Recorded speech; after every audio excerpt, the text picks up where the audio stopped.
This is an exclusive presentation of WOWO 1190 AM and 107.5 FM, Unholstered.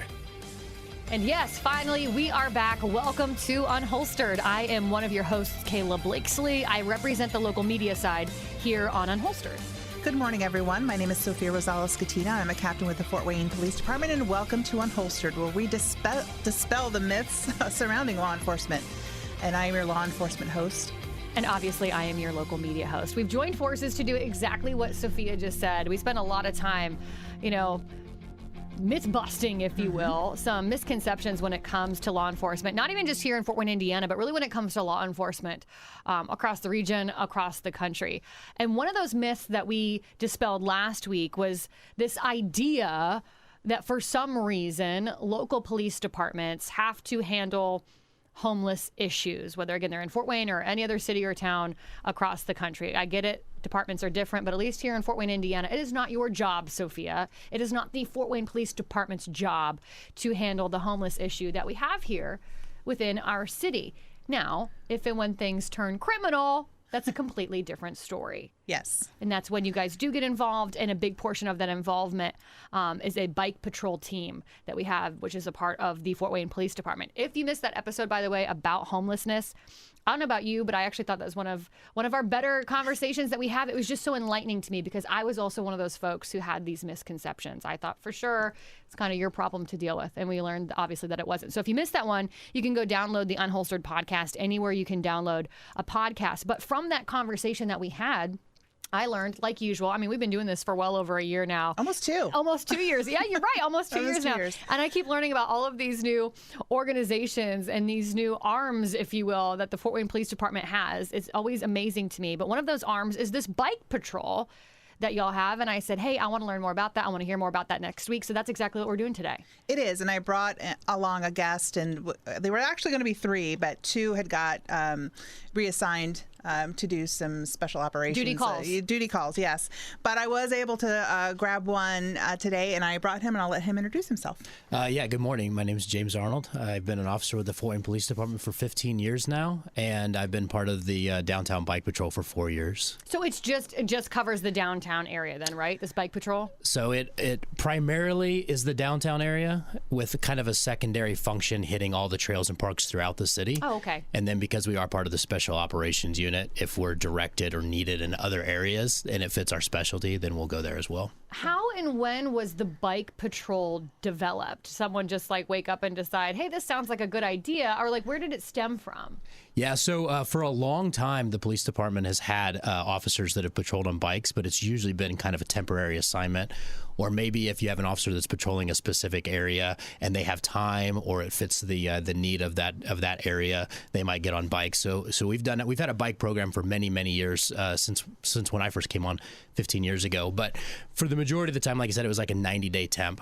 And then in 2019, with the continued development of the downtown area, as well as I think the growing resources provided to the homeless that was mainly focused downtown, it became very apparent that we needed something more permanent. And so the beginning of 2019, Sergeant Messick and Trevin Brown began the full-time downtown bike patrol.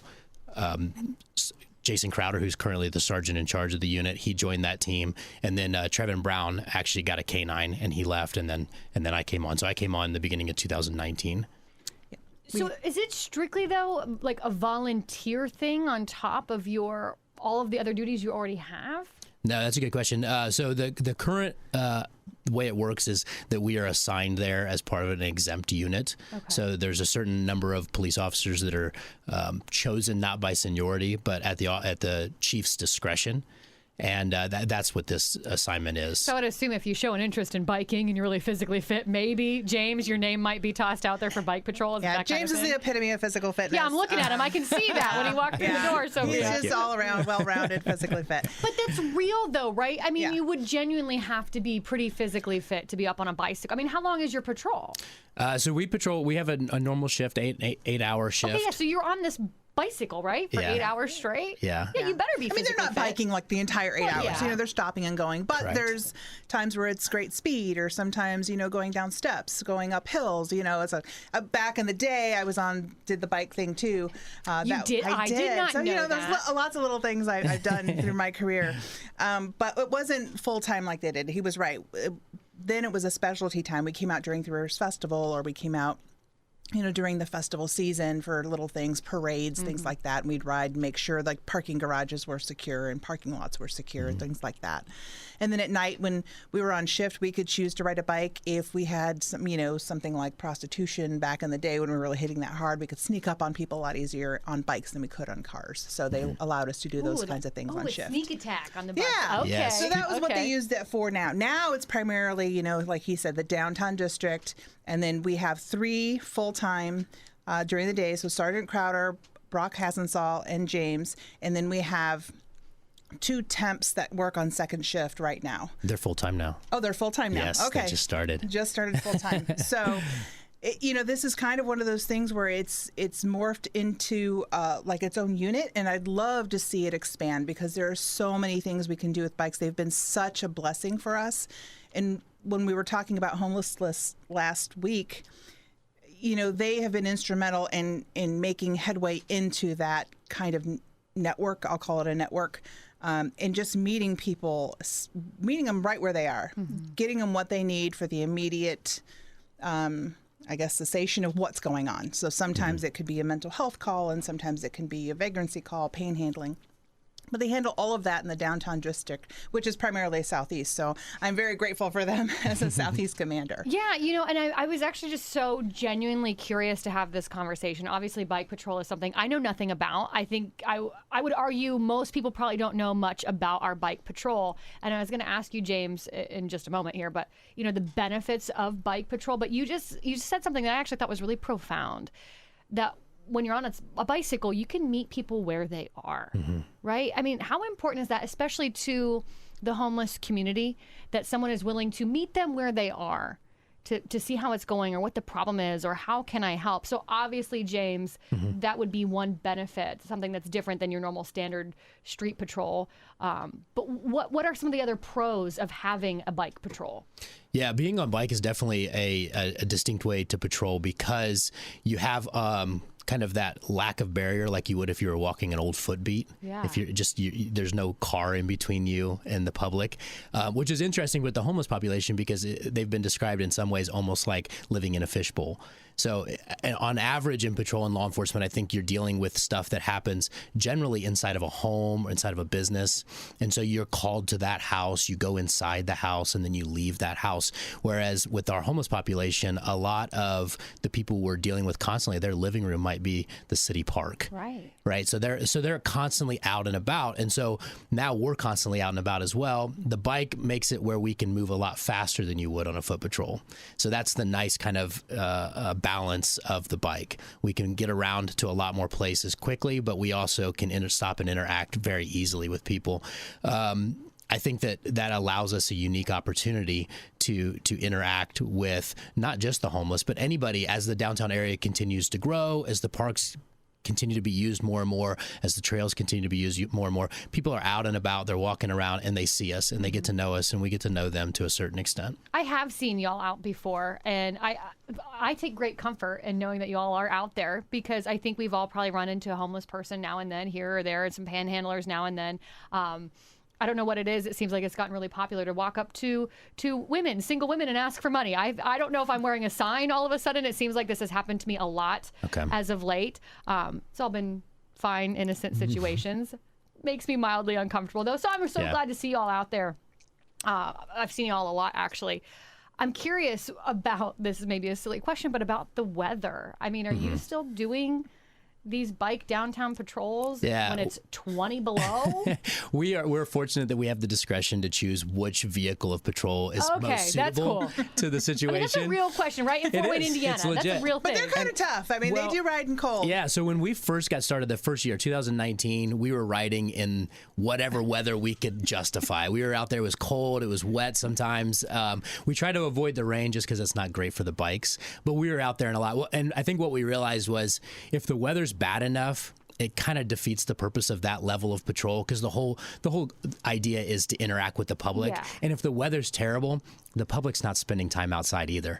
So it makes more sense for us to patrol in the bike. We're still patrolling the same areas. I mean, I'm in the car. We're still patrolling the same areas, but we're dealing with people inside now. Yeah. But when people are outside, if they're outside enduring the weather, then we're trying to be outside enduring the weather as well. I think that's smart. It makes a lot of sense. Again, if the whole point of the bike patrol is to interact with the community anyway. Yeah. I mean, it's 20 below, no one's outside. Yeah, exactly. But when you're on the bike, let's say there's an issue, I don't know, at one of the local downtown shops, you can obviously still be called and be maybe the closest officer to handle that, right? Correct. And oftentimes we find, especially in the downtown area, because of traffic, we can hit alleys, we can hit sidewalks, we can often get places faster than you'd be able to get in a car. Okay, well, on that note, I have another silly question that I could not wait to ask today, aside from the weather question.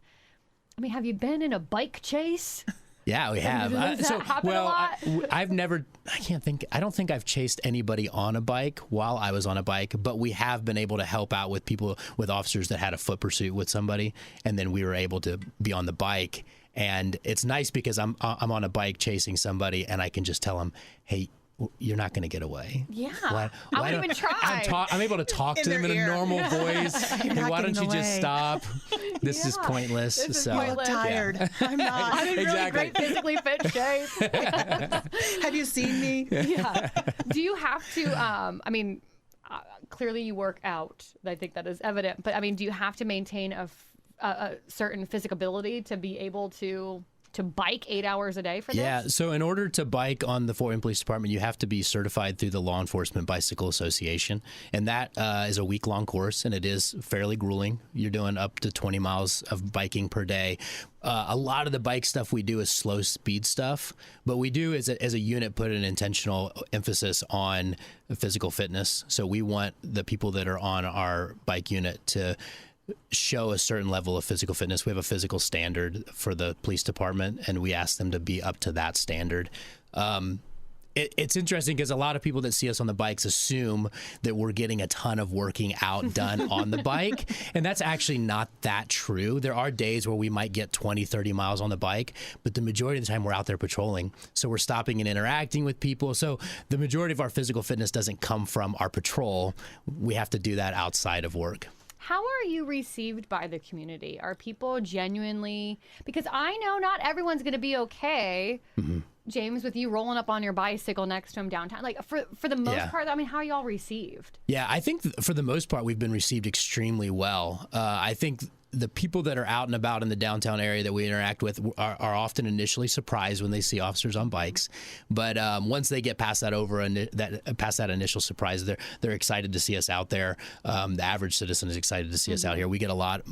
I spent 11 years working nights, my first 11 years working nights, and the majority of the time when I was dealing with the public, it was at least mildly negative. Yeah, so it probably was not a positive. Yeah, people don't want to see the police at 2 in the morning, and if they are, they're probably not. How kind of you to put it that way. Mildly. So now that we're out dealing with people in the middle of the day, and it's often not a negative situation, we get a lot more thanks for being here, it's good to see you out here, a lot more conversations. And then even the people that we're dealing with enforcement wise, if we're dealing with somebody who's illegally panhandling, or we're dealing with somebody who is drunk in the park, or whatever it is, if it's a criminal aspect, our goal is that we would interact with you in such a way that even if we write you a ticket, even if we take you to jail, that we treat you with respect. So the more we treat people with respect, especially because we're dealing with a lot of people that we deal with regularly, the more likely we are sometimes a year or two later to have that same person come up to us and thank us for the interaction we had with them. That's pretty cool. So that's special. It is. And I get compliments all the time because Southeast encompasses most of downtown. So I deal primarily with a lot of businesses, the Downtown Improvement District, all of that. They all love the bike patrol. Those shops and business owners love the bike patrol. They just handle people so well. And I think, as James just said, when you treat people with respect, even if it's not someone of authority, when someone then approaches that next person, they've been treated with respect and they treat them with respect, they're going to respond in most likely a positive way. Now, sometimes, when we deal with the homeless, we're dealing with a lot of mental illness at times. So it's not always going to be that way. But for the most part, people remember how you made them feel. They won't remember the words you use, but they remember how you made them feel. Yeah. And as long as we can leave people in a better place than where we found them, I think we're doing okay. And James in particular, I always get a lot of compliments with him. He has a way of talking with someone. Would you tell us, come on, if you got any complaints about him?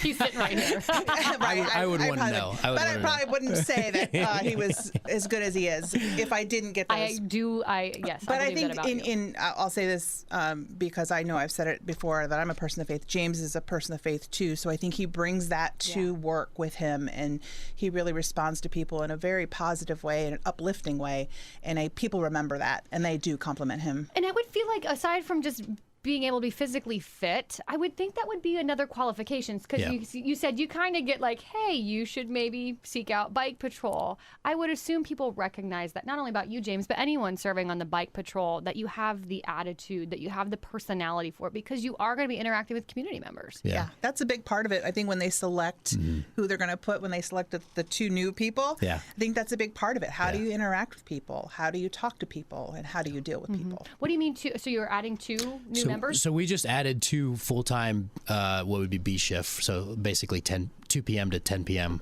We have 2 guys that are full-time now all year round, just like we have us that are on day shift. They're going to be in the evenings. So basically the daylight hours are covered by officers that are working the downtown area, often on bikes.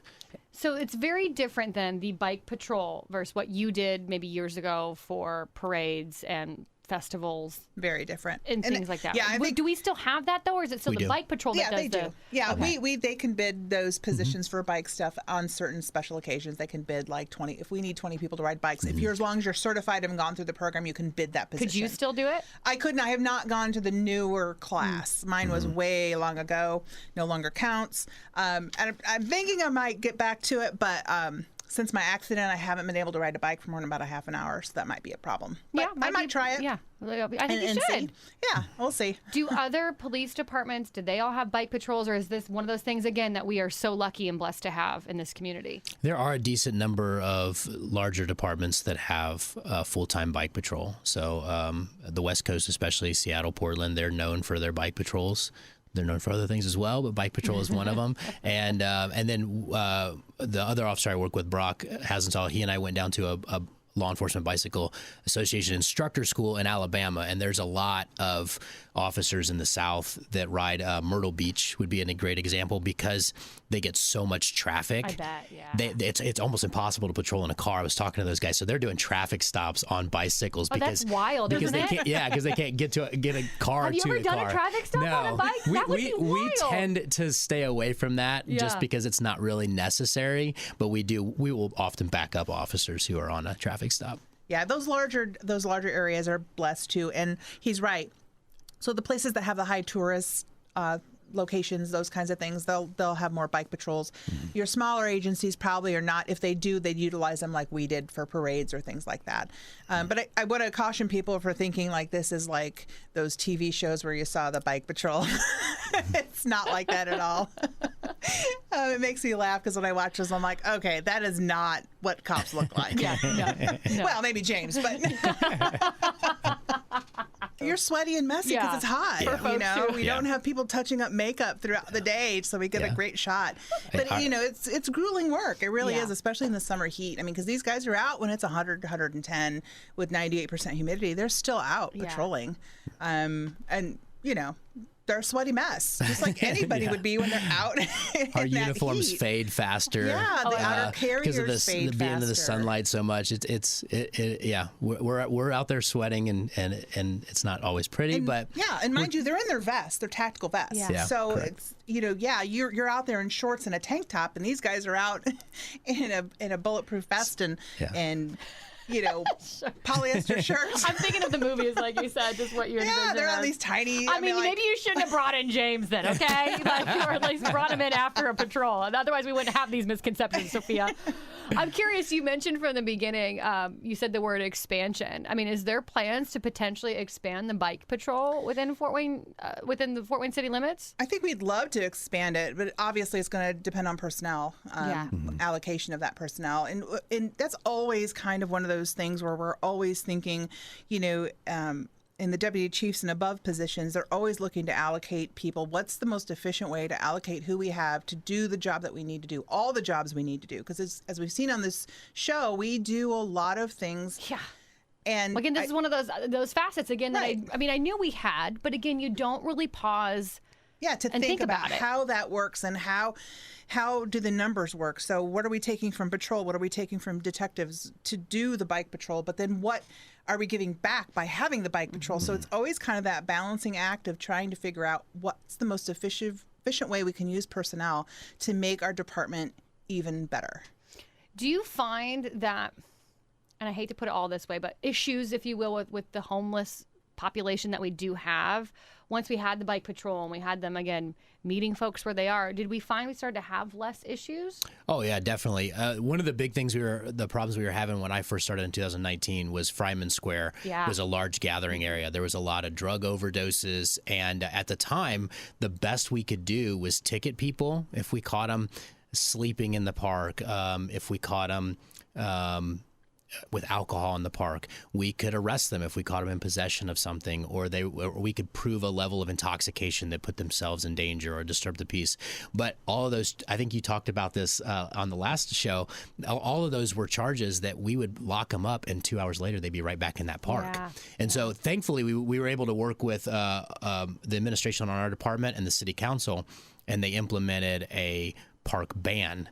And so now what we can do is when we catch people in the park and they're violating the law or they're breaking park rules, we can suspend their park privileges for up to 6 months. Oh, wow. And that was actually the biggest, I think, step forward in cleaning up the parks. Amen to that. Yeah. So that was beautiful. But then what happened was they moved to alleys. Yeah. And so then now what the next step in that was, now we've got almost every business in the downtown area has an agreement with us to enforce trespassing. Oh, wow. So if we find people who are loitering on a business property, specifically in alleys, that have no actual business with that business, they're just using that area as an area to try to be out of sight, out of mind, to get high or to get drunk, then now we can ban them from that property as well, and then trespass them if we find them there again. And that was kind of the next step. And so because of that, and then just being out patrolling, hitting the alleys often, hitting the parks often, the combination, I think, of the ability to ban, the ability to trespass, enforce those bans, enforce those trespasses, and just the presence has really helped clean up the problem. So the majority of the people that we deal with that might be violating the laws recognize that we have a way to keep them from doing that. Yeah. And that helps a lot. Yeah, that's huge. Yeah, and before people get kind of riled up about, well, why would you chase them away from the business? They're not hurting anyone. Well, they're defecating, they're urinating, they're leaving their trash, they're leaving their needles, their pipes. You know, there's all sorts of things that come along with most of the people that are in the homeless population. And James and I were talking right before the show, and, you know, people get upset about the police and their interaction with the homeless, but you know, we're responsible for people, even in the alleyways, in the doorways and things like that. As a police department, we're entrusted with the safety of everyone in this community, including the homeless. Yeah. If you had someone on your property and they were not living by your rules, you probably wouldn't have a good relationship with them. Correct. Yeah. Right? And same with people that when they're looking for resources. If they don't want to follow the rules, they're not going to be in the programs. But then where do they go? Right? We can't just keep putting Band-Aids on them. And yeah, we can keep moving them along, but where are they going to end up? Yeah, I think it's important to recognize that the law enforcement in general is behavior driven. And so we're not just actively out looking for people to mess with. There's 400,000 citizens in Fort Wayne. You don't have time for that anyway. And there's only 300 officers patrolling 24 hours a day, 7 days a week. We're dealing with behavior. And so generally speaking, if your behavior is not a problem, we don't deal with you. It's only when your behavior rises to a level that causes somebody offense. Yeah, that is problematic. And I come from a small business family. So I do think of, you're talking about, Sophia, people who are getting maybe upset with how the Fort Wayne Police Department handles homelessness or homeless folks, or what harm are they causing if they're just sitting there in an alleyway. But, again, I think from a small business perspective, if you've got some homeless folks hanging out right near your front door, you're going to deter customers. You're going to deter business. And for the small business owner, it's their livelihood. Correct. So that argument's lost on me. People who are, I would say, well, then let them camp out on your front doorstep, I guess. Correct. That kind of actually makes me a little angry for you. That people feel that way. It does, and it's discouraging. It is too, discouraging because it's not like we're out here trying to pick off people. It's like we're getting called to these locations because of behavior. I think what you said is exactly right. I think that a lot of people in the city of Fort Wayne own their own home, they own their own property, and if you legitimately are concerned about the way somebody is being treated on somebody else's property, you have the right to invite them onto your own property. Absolutely. And see how that goes. Yeah, exactly. Try that out. Let us know how that goes. And if it works out well, we won't ever know about it, but it'll be good for you. It'll be good for that relationship. Let me know. Let me know if it works out for you. How about that? I'll put that out there. We're already running out of time, but I'd just be curious. I've only got like 60 seconds, James. But you said you started overnights for about 11 years. Then in 2019, you moved to, so essentially daytime. Well, you're morning, Correct. so you might have a few hours, I suppose, in the dark. But how has your life changed? I can't imagine going from overnights to bike patrol for the most part daytime hours. That had to be a wild transition for you. It's been great for my family. Yeah, I bet. So I have 6 children. Holy smokes. No wonder you're so physically fit. That's a whole other topic for another day. But I remember when my oldest daughter was like 10, she accused me of sleeping all day.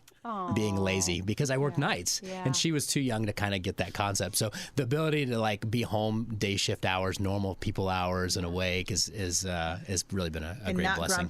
And not grumpy. Yeah, correct. Yeah. That's brutal.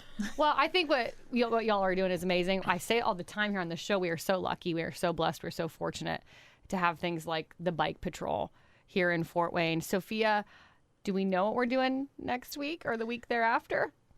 It's a mystery. It's a mystery. One of those mystery episodes.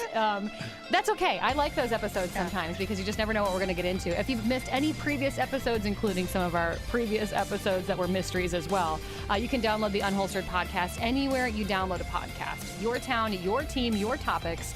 This is Unholstered. Thanks for listening to Unholstered. Be sure to subscribe to us on Spotify, Apple, or wherever you listen. And remember, you can listen every Saturday morning at 10:30 on WOWO 1190 and 107.5 FM.